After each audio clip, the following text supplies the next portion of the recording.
በስመ አብ ወወልድ ወመንፈስ ቅዱስ አሐዱ አምላክ አሜን። እንደምን ዋላችሁ? እንደምን ሰነበታችሁ? ምሕረቱ ብዙ የሚሆን በቸርነቱ ይህንን ቀን ያሳየን እግዚአብሔር ስሙ ብሩክና ቅዱስ ይሁን። በሞት ዘመን በሕይወት ስላኖረን፣ በጭንገፋ ዘመን ከመሬት በላይ ስላቆመን፣ በሕመም ዘመን ጤና ስለሰጠን፣ በረሃብ ዘመን እንጀራ ስለቆረሰልን አምላካችን እግዚአብሔር የልዑሎች ልዑል ከፍ ያለው ስሙ ለዘላለም የተመሰገነ ይሁን። በእግዚአብሔር ቸርነት የትምህርታችን ርዕስ ምክር ለመሪዎች የሚል ነው።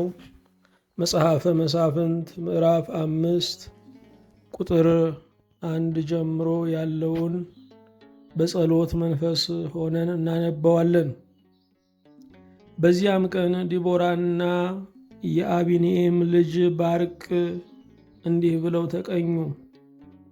በእስራኤል ውስጥ መሪዎች ስለመሩ፣ ሕዝቡም ነፍሳቸውን በፈቃዳቸው ስለሰጡ እግዚአብሔርን አመስግኑ።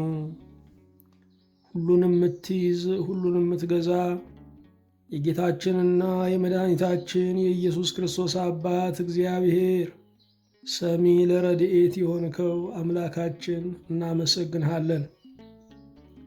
በቸርነትህ የተጨነቀችን ነፍስ አሳርፈሃልና፣ ያዘነን ልብ አጽናንተሃልና፣ የጨለመ ቤትን አብርተሃልና፣ የሙት ልጆችን አሳድገሃልና፣ ወልደው መካን የሆኑትን ጦረሃልና፣ ይህ ዓለም ያንገላታቸውን ወደ ዕረፍት ሀገር ሰብስበሃልና በእውነት እናመሰግንሃለን። ተወዳጅ እግዚአብሔር ሆይ ሁል ጊዜ የምትወደን መለወጥ የሌለብህ ዓለም መርዶ ስትነግረን አንተ ግን የምሥራች ያለህ ማልደህ የምትባርከን ማልዳ በምትገድለን ዓለም ማልዳ የመንፈስ ስብራት በምታመጣብን ዓለም ማልደህ የምታድነን ማልደህ የምትጠግነን እግዚአብሔር በእውነት እናመሰግንሃለን። ስለ ቸርነትህ፣ ስለ ምሕረትህ፣ ስለ ይቅርታህ ብዛት ሁሉ ሆኖልናል። የማይገባንን ተቀብለናል። እግዚአብሔር ሆይ እናመሰግንሃለን። እንደ ቸርነትህ እንደ ምሕረትህ ብዛት በዚህ ዘመን ስለለቀቅከው ያንተ ጸጋ፣ ስላስቀመጥካቸው መምህራን፣ ስላስቀመጥካቸው መሪዎች፣ አስተዳዳሪዎች ሁሉ እናመሰግንሃለን። የተወደድክ ጌታ እግዚአብሔር ሆይ ምንም በደላችንና ኃጢአታችን ቢበዛ ዛሬም ደግሞ ፍጥረት ቀጥሏልና በልደት ይህንን ዓለም የሚቀላቀሉ ብዙ ሕፃናት አሉና እናመሰግንሃለን። እግዚአብሔር የዘመናት አምላክ ሆይ በዚህ መርዶ በበዛበት ዘመን ላይ ዛሬም ደግሞ የሚሞሸሩ ወጣቶች የሰርግ ድምፅ አለና እናመሰግንሃለን። ተወዳጅ እግዚአብሔር ሆይ ስለ ቸርነትህ አሁንም ልባችንን ለአንተ አስገዛው፣ መኖራችንን ለአንተው ክብር አድርገው፣ በቤትህ ተተክለን የምናፈራ ባሪያዎችህ አድርገን፣ ጓዳችንን በበረከት አንተ ሙላው፣ የልባችንን ሰላም ተቆጣጠር። ይህንንም አገልግሎት በቸርነትህ እንድታሰፋ፣ እንድታጸና፣ እንድታበረታ ለዚህ አገልግሎት ደግሞ የሚፈቱ እጆችን የሚቆሙ ወገኖችን እንድታበዛ አቤቱ እንጠይቅሃለን። ለቤትህ ምን ጎደለ የምንል ባሪያዎችህ እንድታደርገን፣ ምን ጎደለ ብለህ እንደሰጠህን የእኛም ቤት እንደሰራህልን፣ ምን ጎደለ ብለህን ለአንተ እንድንሰጥ ቤትህን እንድንሰራ ይህንን ማስተዋልና ለቦ ለባሪያዎችህ እንድታድለን አቤቱ እንጠይቅሃለን። በሰላም ጀምረን እስክንፈጽም ጥበቃ በዙሪያችን፣ ማዳን ምሕረት በመካከላችን ትሁንልን። ለሚመሩን መሪዎቻችን ሁሉ የአንተን ጥበብ፣ የአንተን ማስተዋል፣ የአንተን ምክር፣ የአንተን ዘለዓለማዊ ኃይል እንድታለብሳቸው እንማጸናሃለን። በአንድ ልጅህ በኢየሱስ ክርስቶስ በእርሱ ያለ ክብር ለአንተ ይገባሃል። ከእርሱ ጋር ከመንፈስ ቅዱስም ጋር ትክክል የሚሆን ዛሬም ዘወትርም ለዘላለሙ አሜን። ለአምላካችን ለእግዚአብሔር ምስጋና እናቀርባለን። የትምህርታችን ርዕስ ምክር ለመሪዎች የሚል ነው። እግዚአብሔር አምላክ ይችን ምድር ለሰው ልጆች ሰጥቷታል። እግዚአብሔር አምላክ በዚህች ምድር ላይ ደግሞ ወኪል እንዲሆኑ፣ የሕዝብ መገለጫ እንዲሆኑ፣ የነጻነት አርማ እንዲሆኑ፣ የአንድነት መቋጠሪያ እንዲሆኑ፣ የሀገር ራስና ባል እንዲሆኑ መሪዎችን ሰጥቷል። ይች ምድር ብዙ ዘመን የቆየችበት አንዱ ምስጢር በምድር ላይ እግዚአብሔር ገዢዎችን ስላስቀመጠ ነው። የሰው ልጅ በኃጢአት ምክንያት ተፈጥሮ ስለወደቀና በራሱ ላይ እንኳ ገዢነቱን ስላጣ የሚወደውን ትቶ የማይወደውን ስለሚሰራ ገዢዎች ወይም አስተዳዳሪዎች አስፈልገውታል። ገዢዎች መልካም የሰራውን ሲሸልሙ፣ ክፉ የሰራውን ደግሞ የሚቀጡ እንዲሆኑ የእግዚአብሔር ሥርዓት ይደነግግላቸዋል። ነፍስ ሁሉ በበላይ ላሉት ባለስልጣናት እንድትገዛ፣ ክፉ ናቸው ደግ ናቸው ሳትል እንድትተዳደር የእግዚአብሔር ቃል ይደነግጋል። ሁከት ጸጥ የሚለው አንድ ሰው ሲናገር ነው። አንድ ሰው ሲናገር የምንሰማውም ብዙዎች ከመናገር ጸጥ ስንል ነው። ስለዚህ ሀገርን፣ ቤተሰብን፣ ቤተ ክርስቲያንን የሚመራ አንድ መሪ ያስፈልጋል። እግዚአብሔር አምላክ ለመሪዎች ታላቅ ኃላፊነትን፣ ታላቅ አደራን የሰጣቸው ከጸጋ ጋር ነው። ሰው የገዛ ልጆቹንና የገዛ ቤተሰቡን መምራት ባቃተው በዚህ ዘመን ሀገር የሚመሩ ሰዎች ተኝተው በማደራቸው መደነቅ ይገባል። ሀገር የሚመሩ ሰዎች የቀረበላቸውን ምግብ ለመብላት ጊዜ በማግኘታቸው መደነቅ ይገባል። መሪነት ግን ራሱን የቻለ ጸጋና ኃይል እንዳለው እንረዳለን። ብዙ ጊዜ መሪዎችን ስናይ እንበሳጫለን፣ እናዝናለን። ይሄ ማለት ምን ማለት ነው ስንል ራሳችንን በመስታወት ስናየው እንደ መበሳጨት፣ እንደ ማዘን ነው። ምክንያቱም ሕዝብ ከመሪዎች ውስጥ አልወጣም፣ መሪ ግን ከሕዝብ መካከል ወጥቷል። ስለዚህ መሪ የሕዝቡ ማሳያ ነው። መሪውን ስንመለከት እኛ እንደዛ ነን ማለት ነው። አንዳንድ ክፉ ነገሮቻችንን ደግመን ማሰብ አንፈልግም። አንዳንድ ክፉ ታሪኮቻችንን ደግመን ማሰብ አንፈልግም። አንዳንድ ክፉ መልኮቻችንን ደግመን ማየት አንፈልግም። መሪዎቻችንን ስንጠላ ራሳችንን ለማየት እንደጠላንም ማወቅ አለብን። እግዚአብሔር ለሚታዘዝ ሕዝብ ቀና መሪ ይሰጣል። ለማይታዘዝ ሕዝብ ደግሞ የሚቀጣ መሪ ይሰጣል። ይልቁንም በዚህ በመጨረሻው ዘመን፣ በዚህ በእኛ ዘመን፣ በዚህ ጊዜ እንደ ደራሽ ውሃ በፈጠነብን በእኛ ዘመን ያሉ የዓለም መሪዎችን ስናይ ምናልባት ልብን የሚያስተክዙ ነገሮች ሊገጥሙን ይችላሉ። ነገር ግን ለዓለሙ በልኩ የተሰፉ ናቸው።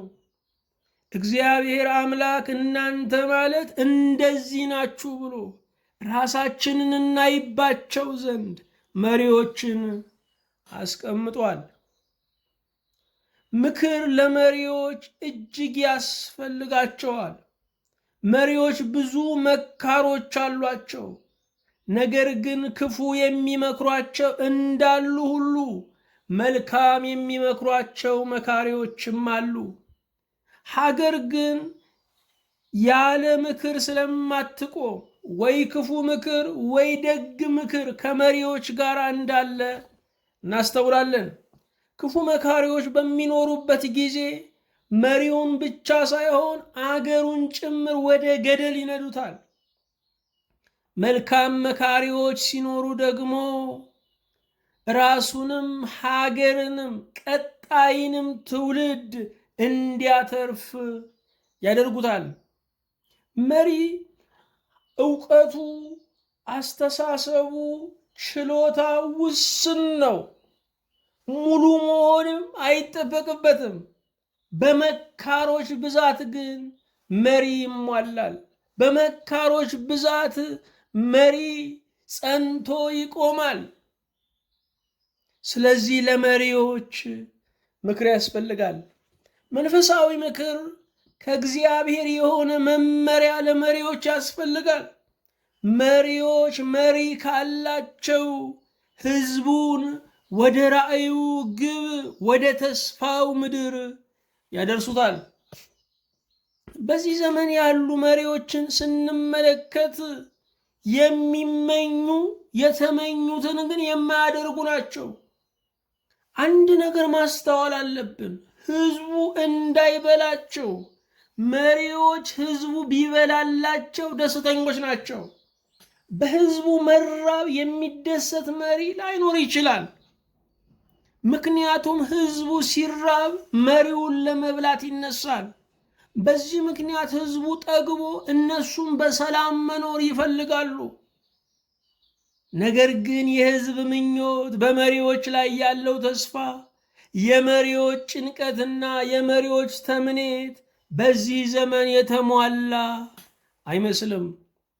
ለምን ስንል ፈሪሃ እግዚአብሔርን ሸኘን፣ ቅንነትን ሸኘን፣ መተባበርን ሸኘን። መነቃቀፍ፣ መካሰስ፣ መወነጃጀል ግን እየበዛ መጣ። አዎ ለመሪዎች ምክር ያስፈልጋል። በዘመነ መሳፍንት ከተፈጸሙ ኩነቶች አንዱ በመግቢያችን ላይ ያነበብነው ይገኝበታል። በመግቢያችን ላይ ያነበብነው ከጦርነት በኋላ ለእግዚአብሔር የቀረበ ምስጋና ነው። ከጦርነት በኋላ ከማስጨፈር፣ ከጦርነት በኋላ አረጎራው ከማለት ለእግዚአብሔር ምስጋና መስጠት፣ ድሉ ያንተ ነው ብሎ እግዚአብሔርን ማክበር ነው። ስለዚህ በዚህ ክፍል ላይ የምናገኛቸው የእስራኤል ፈራጅ የሆነችው ዲቦራ የተባለች ነቢይት እርሷ ያነቃቃችውና 10,000 ሰው ይዞ እንዲዘምት የገፋፋችው ባርቅ፣ ደግሞም የጠላቱንና ገዢ የሆነውን የሲሳራን አንገት የቆረጠች ያሸነፈች፣ በቤቷና በጓዳዋ ንጉሱን አስተኝታ የማረከች ኢያኤል በዚህ ክፍል ላይ እናገኛቸዋለን። ይህንን ክፍል ስንመለከተው ዲቦራን እናገኛለን። ነቢይትና ፈራጅ ነች። ባርቅን እናገኛለን። እርሱ ደግሞ በዲቦራ ምክርና በእግዚአብሔር ሐሳብ የዘመተ ነው።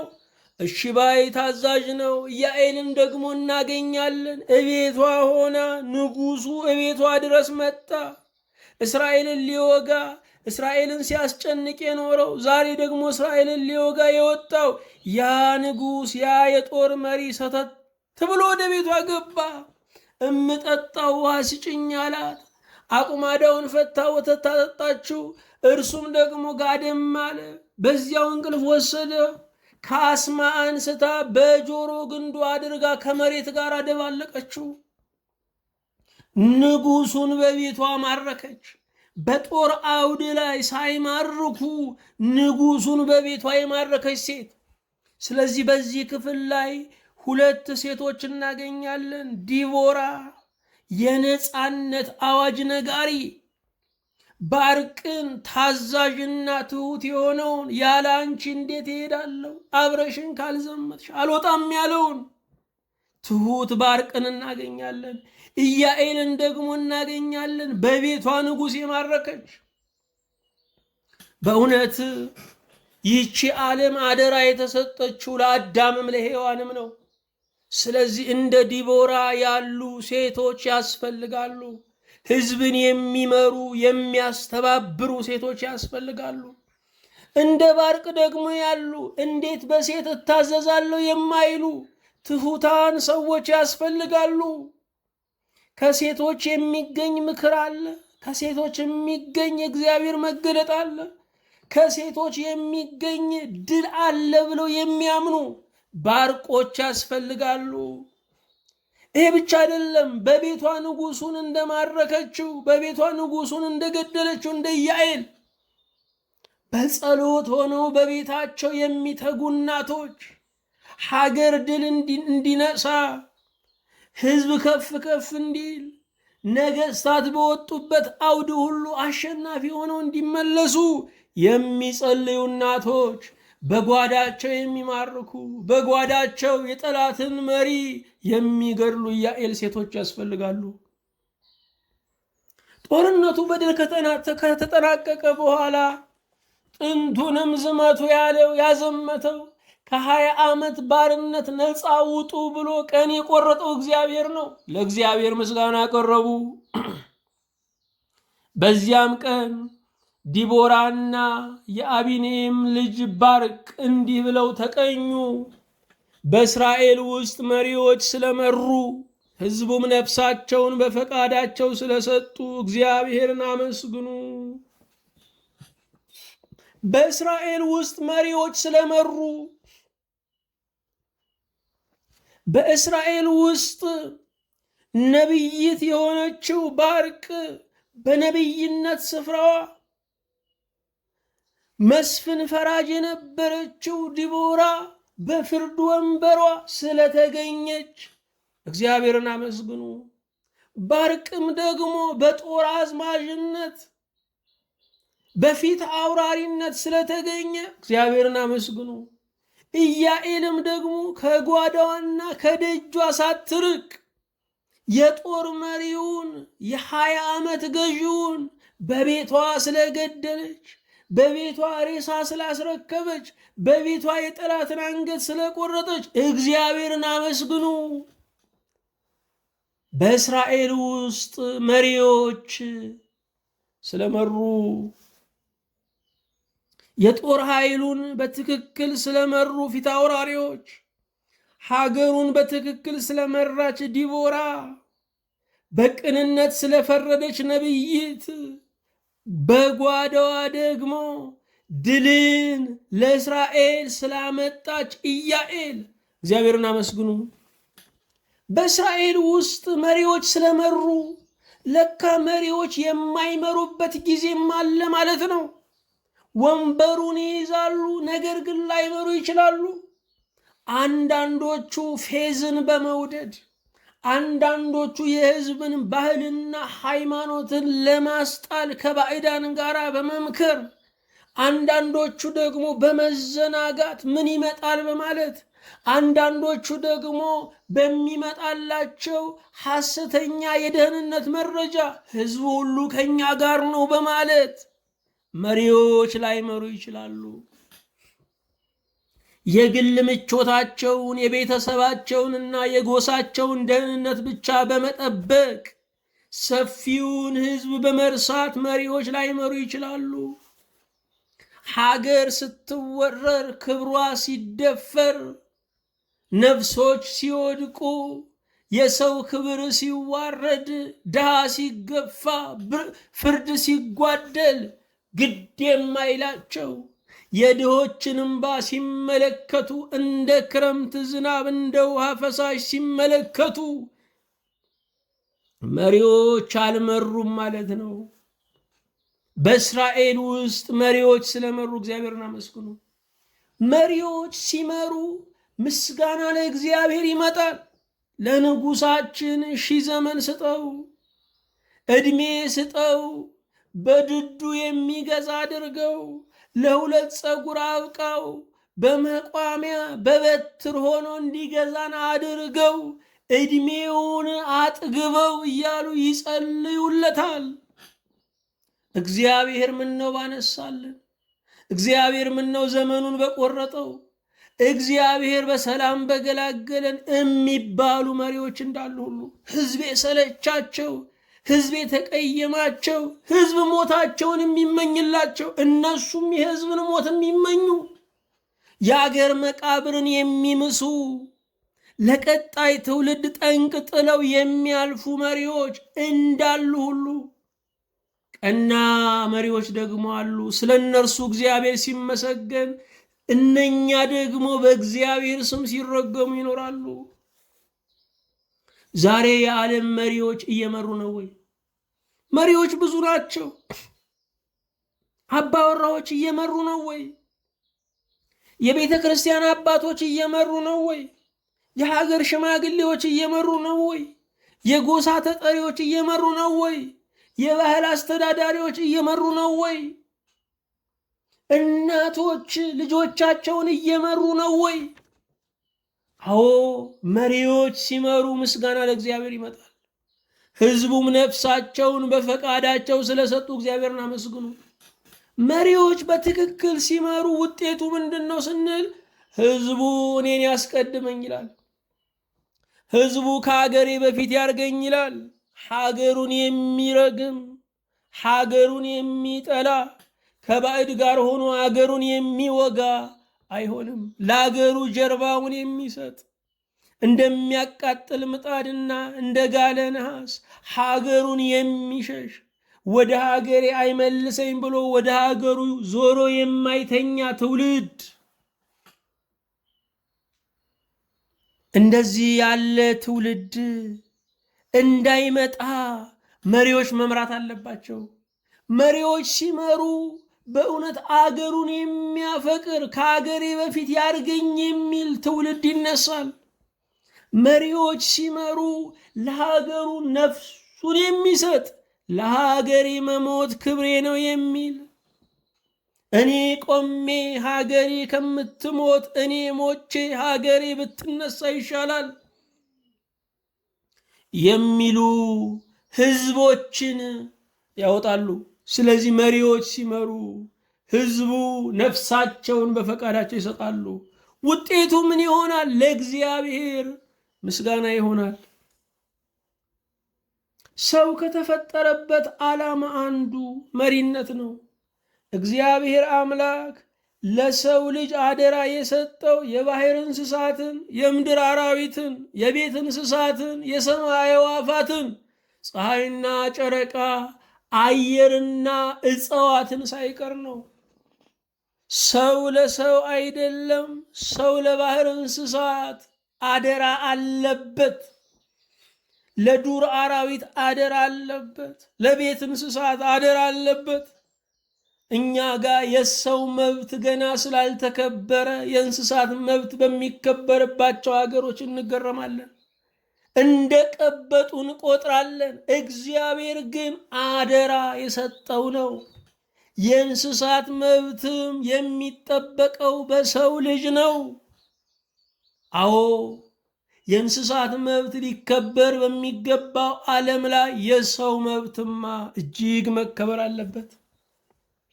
ሰው ሰውን እንዲመራው የእግዚአብሔር ፈቃድ ነው። ሰው ደግሞ ከሰው ውጭ ያለውን ነገር እንዲገዛ የእግዚአብሔር ዓላማ ነው። መሪዎች የሚባሉ የሀገር ሽማግሌዎች ናቸው። የሀገር ሽማግሌዎች መሪዎች ናቸው። የሀገር ሽማግሌዎች የሚባሉ በፖለቲከኞች የተሾሙና የተቀቡ አይደሉም። የሀገር ሽማግሌዎች የሚባሉ እኔ የሀገር ሽማግሌ ነኝ የሚሉም አይደሉም። የሀገር ሽማግሌዎች የሚባሉ ከዕድሜና ከእውቀት የጠገቡ በማስታረቅና በማስማማት ግንብ እያፈረሱ ድልድይ በመዘርጋት የሚታወቁ ሕዝቡ ይሁንታውን የሰጣቸው፣ ሲናገሩ ጸጥ ብሎ የሚሰማቸው፣ ሲፈርዱ አሜን የሚላቸው፣ ሲቀቡ ይደሎ የሚላቸው እነርሱ የሀገር ሽማግሌዎች ናቸው።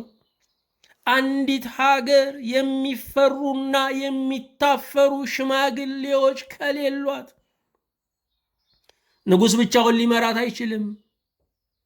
ዛሬ ወደ ሀገራችን ስንመጣ ኢትዮጵያ ከከሰረችባቸው ነገሮች አንዱ የሀገር ሽማግሌዎችን አጣለች።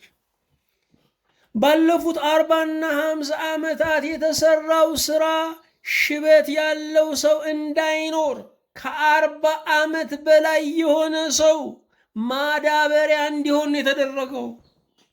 ስለዚህ ሀገር ሽማግሌ አልባ በመሆኗ ወጣቶች ያለ ጥበብ ያድጋሉ። የሚታፈርና የሚፈራ የሚከበር የበላይ ስለሌለ ትዳሮች በፍርድ ቤት ይፈርሳሉ። የተጣሉ እንደተቋሰሉ ይቀራሉ። ደም የተቃቡ ሰዎች እንደገና ዘር ማንዘር ይጨራረሳሉ። የግለሰቦች ጦርነት የክልሎች ይሆናል። ከዚያ የሀገር ሆኖ ይሰፋል። ሽማግሌዎች ግን የጠብን ዕድሜ ያሳጥራሉ። የሀገር ሽማግሌዎችን በትክክል ከስረናል። ዛሬ ሽማግሌዎች ተብለው ቢቆሙ የሚከበሩና የሚደመጡ እስከምናጣ ድረስ እገሌ ብለን እስከምንጠራው እስክናጣ እስክንመክን ድረስ ደርሰናል። ክፉ ፖለቲከኞች ከሰሩት ስራ አንዱ አገሪቱ ያለ ሽማግሌ ትላንትን የሚተርክ ሰው እንዳይኖር አድርገው ማጥፋታቸው ነው። የዚህ አንዱ ምክንያት ምንድን ነው ስንል ታሪክ የጀመረው አገር የተፈጠረው እኛ ወደ ወንበር ከመጣንበት ጊዜ ጀምሮ ነው ለማለት ነው።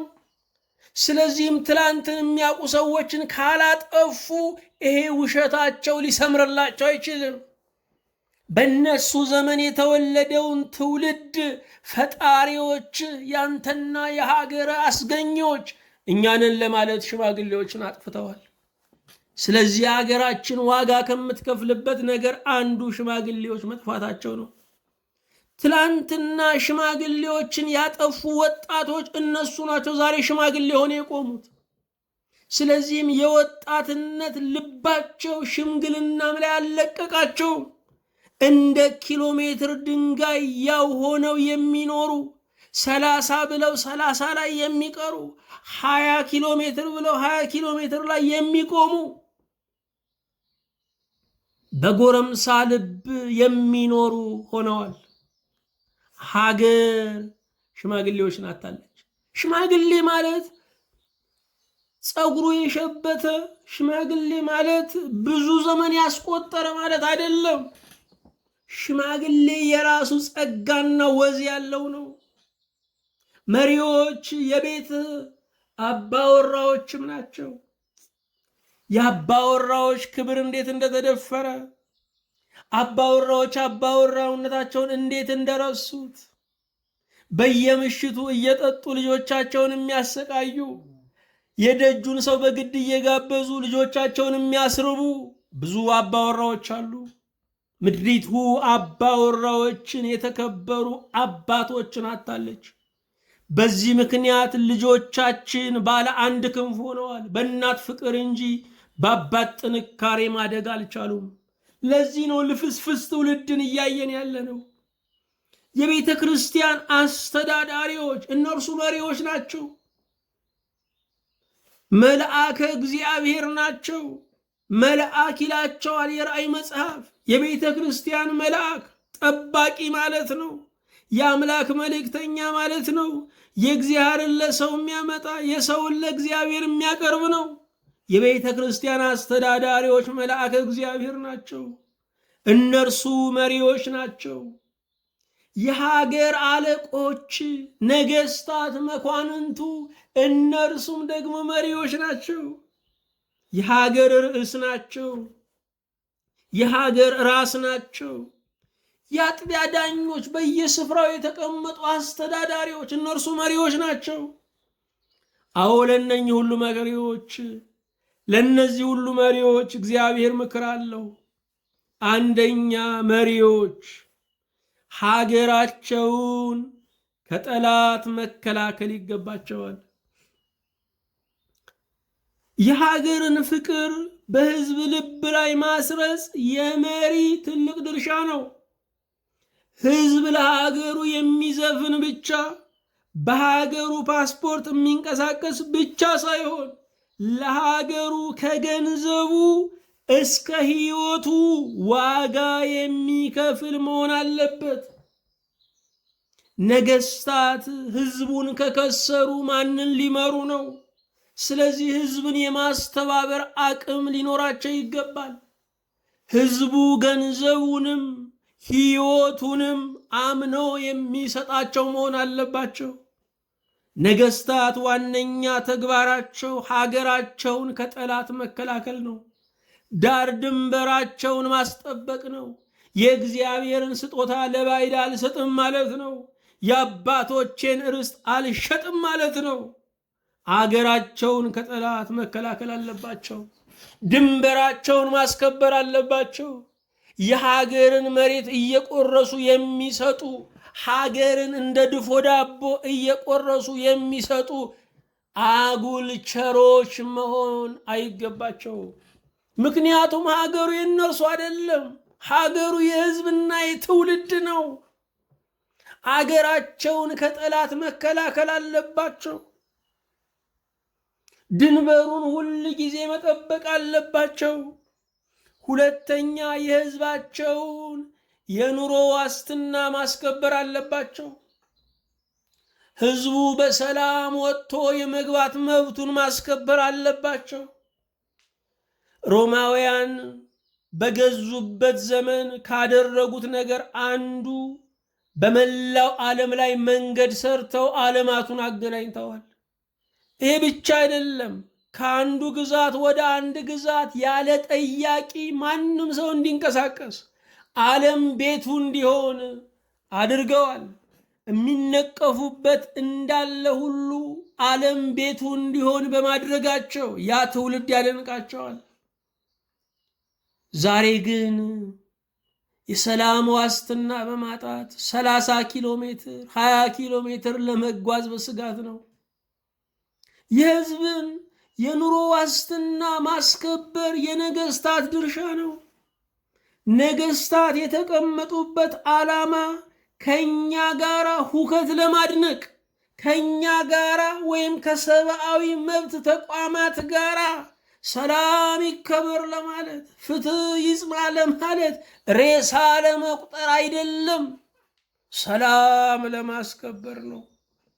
የህዝብ የኑሮ ዋስትና የምንለው የመብላት፣ የመጠጣት፣ የመማር፣ የማወቅ መብትም ነው። ይህንን ማስከበር አለባቸው። ሰው ሐሳቡን እንዲገልጽ ሆኖ የተፈጠረ ፍጡር ነው። እግዚአብሔር በተፈጥሮ ያልከለከለውን መብት ነገስታት በአዋጅ በመከልከል አፍ ያለውን ሰው ዱዳ ማድረግ አይገባቸው። ህዝብ እንዲተነፍስ መፍቀድ አለባቸው። አለበዚያ የታመቀ ነገር ፍንዳታ ይሆናል። ነገስታት የህዝባቸውን ኑሮ ዋስትና መስጠት ይገባቸዋል። ነገስታት በዚህ ዘመን ስናየው በሰሩት ስራ ራሳቸው ተደንቀው በወሬ ጣቢያዎቻቸው ራሳቸውን ሲያሞካሹ እናያለን። መንገድ ለመስራት እኮ የተቀመጡት፣ ሀገር ለመገንባት እኮ የተቀመጡት። ሰራን ብለው እንዴት ይደንቃቸዋል! አልሰራንም ብለው ሊሮጡ ይገባቸዋል። አጉል እርካታ ሰነፍ ያደርጋል። በትላንት መዝናናት ከነገ ያስቀራል። ሶስተኛ፣ ለመሪዎች ምክር አንድ አድርገው መግዛት አለባቸው። ጣሊያን ወደ ኢትዮጵያ ሲመጣ ይዞት ከመጣው መርህ አንዱ ከፋፍለ ግዛ የሚል ነው። ዛሬ የምናየውን የዘር ጣቢያ፣ የቋንቋ አደረጃጀትና ሰፈራን ጣሊያን አስተዋውቆን የሄደው እኛ ደግሞ አውቀን ይሁን ባለማወቅ የቀጠልነው ነው። ጣሊያን ኢትዮጵያ ሀገሩ አይደለችም።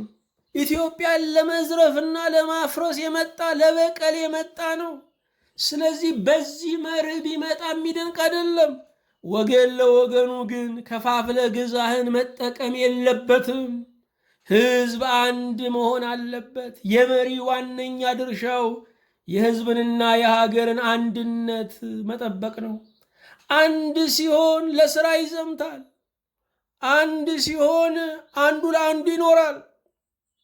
አንድ ሲሆን የኔ ለዛኛው የዛኛው ለኔ ይሆናል። አንድ ሲሆን የጋራ ጠላትን ይመክታል። አዎ መሪ አንድ አድርጎ መግዛት አለበት። ዛሬ በቤተ ክርስቲያንም በተለያዩ ማህበራትም በተለያዩ አደረጃጀቶችም የምናየው አንዱን ከአንዱ እያባሉ የአንድ ሰው ዕድሜን ለማርዘም ሙከራ ይደረጋል። መሪዎች ግን እኔ ልሙትና ህዝቡ ይዳን ማለት አለባቸው እንጂ ህዝቡን ገለው 100 ሚሊዮኖች ለአንድ እነርሱ ሊኖር ሊጸየፉ ይገባቸዋል። 100 ሚሊዮን ህዝብ ለእኔ ሊኖርልኝ አይገባም። እኔ አንዱ ለብዙዎች መኖር አለብኝ ማለት አለባቸው። ጌታችን ኢየሱስ ክርስቶስ ለህዝብ ሁሉ ለመሞት ከመጣ ለህዝብ ሁሉ ለመኖር መሪዎች መቁረጥ አለባቸው። አራተኛ ግብረ ገብን ማስተማር ይገባል። ግብረ ገብ ከሌለ ትውልድ መረን ይሆናል። ሀገሩን ብንገነባው በስነ ምግባር ያልተገነባ ትውልድ ያፈርሰዋል። ስለዚህ መሪዎች ሊደነቁ የሚችሉት ትውልድን ባነጹበት መጠን ነው። አሁን ግን ህንፃውን ሰርተን ስንጨርስ ልጆቻችን ፈርሰው አለቁ። ግብረ ገብን ከትምህርት ቤት አስወጣን። እየቀጠለ ሄዶ በቤተ ክርስቲያን እንኳ ግብረ ገብ ጠፋ። ዛሬ የሌብነት መናኸሪያ፣ የዘረኝነት መናኸሪያ፣ የጭካኔ መናኸሪያ የሆነችው ቤተ ክርስቲያን ነች። ግብረ ገብ ማስተማር ትውልድን ማዳን ነው። ግብረ ገብ እጅግ እየወደቀ ነው ያለው። በዚህ ምክንያት የሀገር ኢኮኖሚ፣ የሀገር ሰላም፣ የሀገር ደህንነት እየተናጋ ነው። እንዴት ትውልዳችንን እንፈራለን? እንደ በረከታችን ልናየው ሲገባ ግብረ ገብ ባለማስተማር ጦር እናደራጃለን። በዚሁም አይመለስልንም። አምስተኛ መሪዎች ሕፃናት ላይ መስራት አለባቸው። መሰረት ላይ መድከም ግድ ነው። መሰረት ላይ አንዴ ከደከምን ከዛ በኋላ መደርደር ነው ህንፃውን። ሕፃናት ላይ ዋጋ ከከፈልን የነገ ሀገር አስተማማኝ ነው። ሕፃናት ላይ በብርቱ መስራት ይገባል። ዛሬ የምናያቸው ጨካኝ መሪዎች ባስተዳደጋቸው ጉዳት የገጠማቸው ናቸው። በዚህ ምክንያት ህዝብን ይበቀላሉ። የክፉ መሪዎች ሁሉ የክፋታቸው መነሻ ያስተዳደጋቸው ጥቃት መሆኑን ታሪካቸው ይነግረናል። ስለዚህ ሕፃናት ላይ መሪዎች መስራት አለባቸው። ስድስተኛ አረጋውያንን መንከባከብ ያስፈልጋል። ሌባ ከምንቀንስበት መንገድ አንዱ አረጋውያንን መንከባከብና መጦር ነው። አረጋውያንን መንከባከብ የመንግስት ድርሻ እንጂ የጥቂት ቡድኖችና ድርጅቶች የበጎ አድራጎት ተቋማት ተግባር ብቻ አይደለም። አንድ ወጣትና ጎልማሳ ሀገሩን ከልቡ የሚያገለግለው ጡረተኛውን ስታከብር ሲያይ ነው። አለበዚያ የኔንም ጡረታ አታከብረውም፣ ሽምግልናዬን ታዋርደዋለች ብሎ ሀገሩን መዝረፍ ለሽምግልናው ለማስቀመጥ መሯሯጥ ይጀምራል። አረጋውያንን ስንንከባከብ ወጣቶች ይሰሩልናል። ሰባተኛ እግዚአብሔርን ማወቅ ለመሪዎች ያስፈልጋል። ምክንያቱም መሪዎች ሰላም ያስፈልጋቸዋል። ከታወኩ አገርን ያውካሉ። ሰው የሚያጠፋው በአቅሙ መጠን ነው። መሪዎች ሲያጠፉ ሚሊዮኖች ይበደላሉ። ስለዚህ መሪዎች እግዚአብሔርን ማወቅ ያስፈልጋቸዋል። እግዚአብሔርን ማወቅ ለሕሊና ሰላም፣ እግዚአብሔርን ማወቅ ለቅን ፍርድ፣ እግዚአብሔርን ማወቅ ሕዝብን ለመውደድ እጅግ አስፈላጊ ነው። እግዚአብሔርን በማወቅ የተጎዳ እግዚአብሔርን ባለማወቅ የተጠቀመ የለም። ስምንተኛ ትዕቢትን ማራቅ ይገባል። ፈርዖንን በኤርትራ ባህር ያሰጠመው ትዕቢት ነው። ዓለምን ስንመለከት፣ ታሪክን ስናጠና ድል በመሳሪያ ሳይሆን ድል በእግዚአብሔር ነው። ስለዚህ ሰራዊት ሲበዛላቸው፣ መሳሪያ ምሽጉ ሲደራጅላቸው ትዕቢት ሊይዛቸው ይችላል። ነገር ግን መሪዎች ትዕቢትን ማራቅ ይገባቸዋል። ትዕቢት የውድቀት ዋዜማ ነው። እግዚአብሔር ትዕቢተኞችን ሳያዋርድ አይተኛም። ስለዚህ መሪዎች ትዕቢትን እንኳን በአፋቸው አይደለም በልባቸው ለማሰብ ሊጠየፉ ይገባል። 9ኛ ወንጀለኛን መቅጣት አለባቸው። መሪዎች የተሾሙበት አንዱ ዓላማ ወንጀለኞችን መቅጣት ነው። ወንጀለኞች የማይቀጡ ከሆነ መልካሞች ወንጀለኛ ወደ መሆን ይሄዳሉ። ወንጀለኞች ካልተቀጡ ሕዝብ እርስ በርስ መበቃቀል ይጀምራል። የሕዝብ ለሕዝብ ጦርነት ይነሳል። ወንጀለኛን የማይቀጣ መንግስት ካለ ሰው ራሴን አስከብራለሁ ብሎ ነፍጥ ያነሳል። ስለዚህ ወንጀለኛን መቅጣት፣ ሰውና እግዚአብሔርን ማስደሰት፣ ምድሪቱን ከስቃይና ከትኩሳት ማሳረፍ ነው።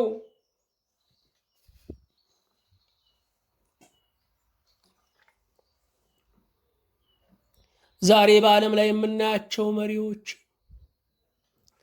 በቢሊዮን የሚሰርቁ ሌቦች ጋር የሚደራደሩ፣ 3 ብር የሰረቀ ጥብቆ የሰረቀ አንድ የራበው ሌባን ደግሞ የሚያሳድዱ፣ ግመል እየዋጡ ትንኝ የሚያጠሩ ናቸው።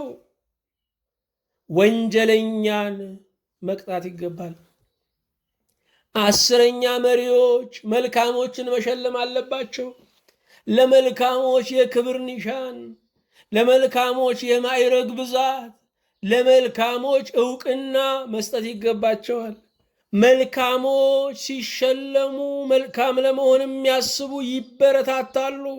እኔም ወደዛ መድረስ አለብኝ ብለው ደግነት ያበዛሉ።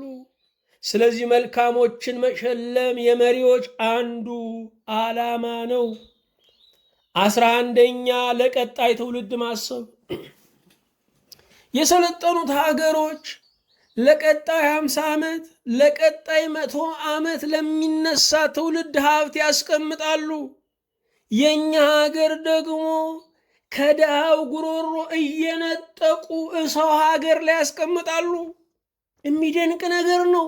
ሰው ከድሃ ህዝብ ነጥቆ እንዴት ሀብታም ሀገር ላይ ያስቀምጣል? እንዴት 100 ሚሊዮን ህዝብን አስርቦ አንድ ራሱን ያበለጽጋል? ለቀጣይ ትውልድ ማሰብ ያስፈልጋል። ሰላም ያላት ሀገር፣ ብልጥግና ያላት ሀገር፣ የመኖር ዋስትና ያላት ሀገር አውርሰው ለመሄድ በእውነት ማሰብ ይገባል። 12ኛ መልካም አማካሪዎችን መያዝ ይገባል። መልካም አማካሪ የሌለው መሪ በአንገቱ ላይ ሰይፍ አስሮ የሚዞር ነው። አንድ ቀን መቀላቱ፣ አንድ ቀን ዕድሜው ማጠሩ አይቀርም። መልካም አማካሪዎች ያስፈልጋሉ። አንድ መሪ የሚያውቀውም የሚችለውም ጥቂት ነገር ነው። አማካሪዎቹ ግን ደጋግፈው መሪ ያደርጉታል። 13ኛ ባዕድ አምልኮን አለማበረታታት።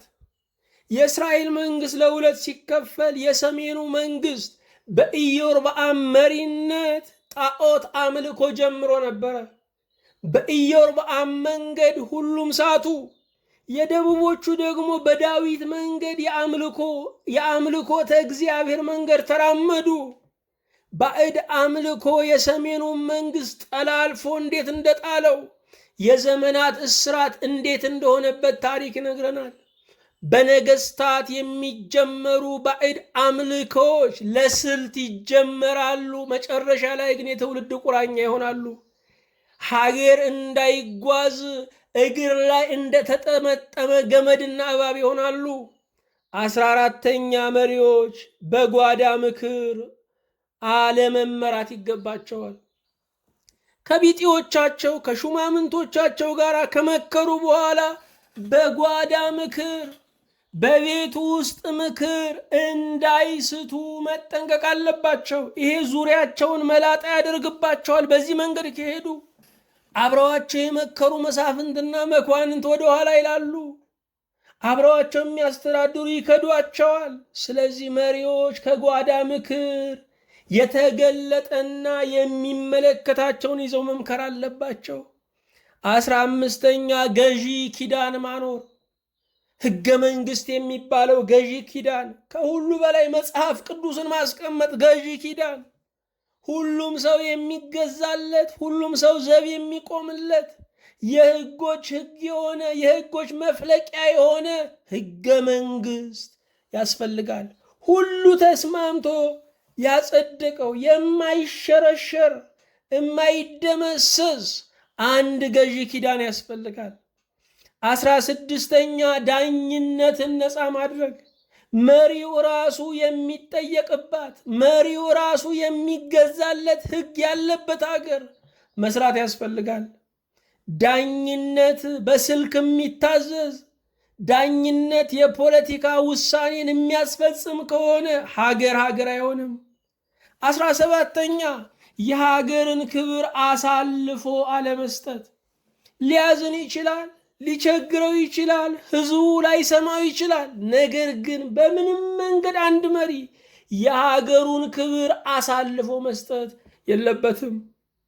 19ኛ የግብርን ስነ ምግባር ማስረጽ። ሀገር የሚቆመው በግብር ነው። መሪ ማለት ድሃ ነው። ህዝቡ በሚያዋጣለት ህዝቡን የሚያስተዳድር ነው። ስለዚህ ግብርን ገና ከሕፃንነት ጀምሮ ለልጆች ማስተማር ይገባል። መጽሐፉም ፈቅዷል። የእግዚአብሔርን ለእግዚአብሔር የቄሳርን ለቄሳር ብሏል። 20ኛ ውሳኔ መወሰን። ሀገርንና ትውልድን ለማሻገር መወሰን ያስፈልጋል። የአንድ መሪ ብቃቱ የሚታወቀው በአስቸጋሪ ሰዓት ላይ መወሰን መቻሉ ነው።